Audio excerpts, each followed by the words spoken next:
Hi, I'm Layla from Hidden Wires, and I'm joined today by LaDonna Eriksen, keynote speaker at ISE 2025. Thanks for joining us, LaDonna. It's a great pleasure to be here. Perfect, it's lovely to see you. So, your sessions at ISE focus on the relationship between the home and the human body. Correct.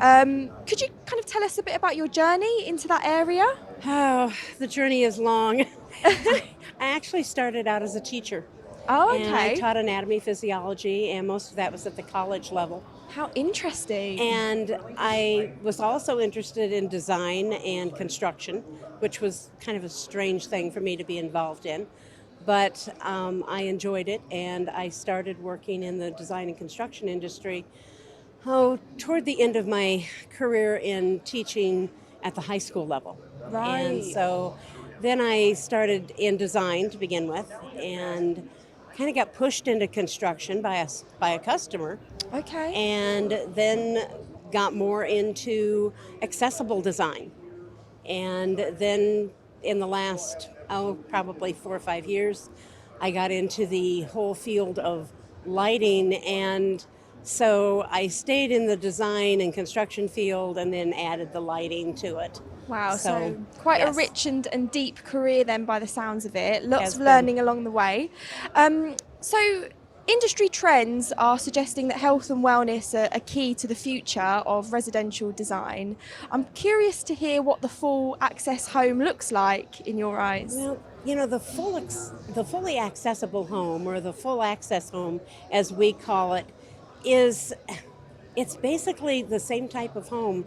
It's just less things that will inhibit people. Okay, Because one of the biggest problems that we have in the world, it's not just in the United States, it's not just here in Spain, it's all over the world.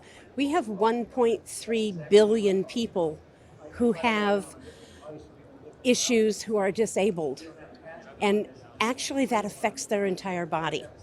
And so when you have 1.3 billion people who can't get into their homes because there's steps getting up into their homes, and in fact, about 1.3 million live in wheelchairs. astonishing figure. It's hard to compute, I think. That's right, that's right. It's very hard for people to understand, and it can happen in a flash. That's the sad part. You can have a person, in fact, I know an individual, he was 15 years old, he was skateboarding, and he hit a rock and flipped, fell, and was quadriplegic. Oh, And it was in an instant.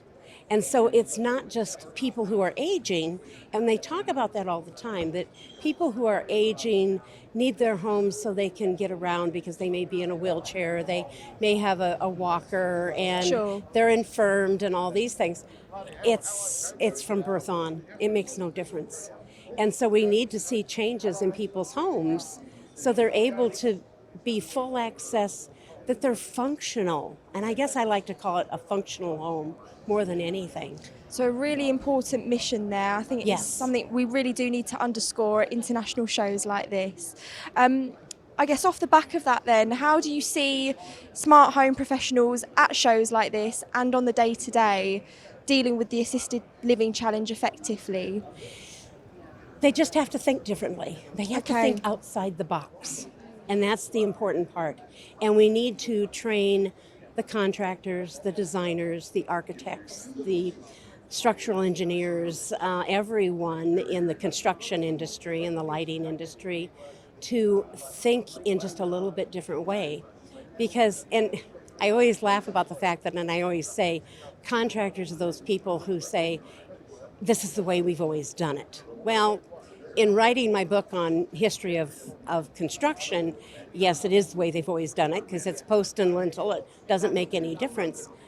But they have to think of, okay, if I was in a wheelchair, or if I was using a walker, or if I was a mom who had a child in a pram and needed to get them into the house, and I've got these two other kids at the same time, and I have all my groceries at the same time.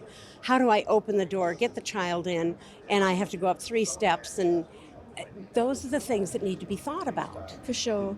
Yeah. And so it's a matter of thinking in a different way, thinking outside the box, and learning how to do this.